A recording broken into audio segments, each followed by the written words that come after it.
కాలంలో రాజులు పన్నుల ద్వారా వసూలు చేసిన మొత్తాన్ని 3 పద్ధతుల్లో దాచిపెట్టేవారు.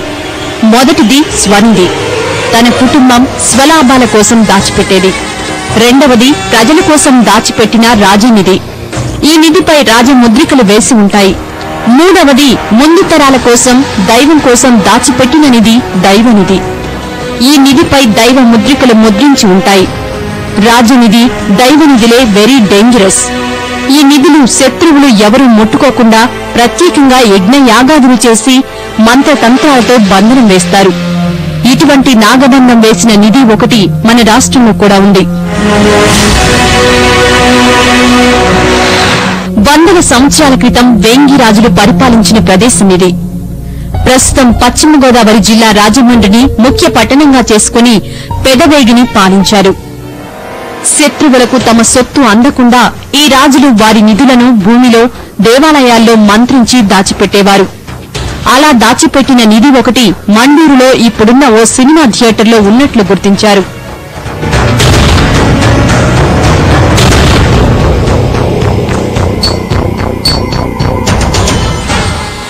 దీంతో సినిమా థియేటర్ యజమాని హాల్లో తవ్వకాలు జరిపాడు. చివరకు చాలా అడుగులు తవ్విన తరువాత ఒక నిధి దొరికే సమయంలో నాగబంధం అడ్డు వచ్చింది. అయితే దీనిపై పోలీస్ స్టేషన్లో కంప్లైంట్ కూడా ఇచ్చినట్లు ఆధారాలున్నాయి. నాగబంధంను ఛేదించలేక తవ్వకాలను నిలిపివేశారు. చివరకు ఆ నిధి అలానే ఉండిపోయింది. ఈ నాగబంధాలను హేతువాదులు సహజంగానే కొట్టిపారేస్తున్నారు. నిధులను భద్రపరిచే ప్రదేశంలో కెమికల్ రియాక్షన్ ఉండే విధంగా ఏర్పాటు చేసేవారని వారంటున్నారు. భూమిలో సొరంగాలు చేసి వాటి మధ్యలో అంతులేని నిధులను దాచిపెట్టి ఆ ప్రదేశంలో రక్త ప్రసరణ పెంచే మొక్కలను నాటేవారు. అంతేకాకుండా ఆ పరిసరాల్లో విషపు వాయువులు నింపడంతో అక్కడికి వెళ్లిన వారు మృతి చెందుతున్నారని హేతువాదుల వాదన.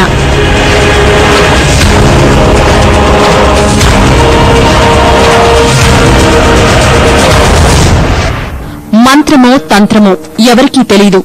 కానీ కళ్ల ముందే ఎన్నో సంఘటనలు జరుగుతూనే ఉన్నాయి. కేరళ పద్మనాభుని నిధుల విషయంలో జరుగుతున్న అనర్థాలను మనం కళ్లారా చూస్తూనే ఉన్నాం. 2 చనిపోయారు, ఒకరి చెయ్యి విరిగింది, అగ్ని ప్రమాదం జరిగింది. అన్నీ యాదృచ్ఛికమేనా? నమ్మకం ఉన్నవారు దేవుడి మహిమ అంటారు. నిధులు ఉన్నాయన్న ప్రాంతాల్లోనే ఎందుకు ఇలాంటి ఘటనలు జరుగుతున్నాయనడాన్ని లాజిక్గా ఆలోచిస్తే ఎవరికీ తెలియని ఏదో ఒక శక్తి మాత్రం ఆయా ప్రాంతాల్లో పనిచేస్తుందన్నది వాస్తవం.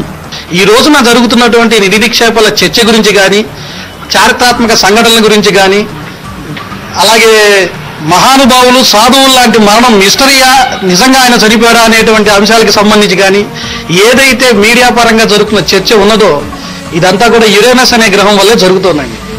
ఇదే ప్రజల విశ్వాసం. హేతువాదులకు అంతుపట్టని విచిత్రం, సైన్సుకు తెలియని చిత్రం. ప్రపంచంలో సైన్సుకు తెలియని చాలా అంశాలలో ఇది ఒక అంతుపట్టని రహస్యమే.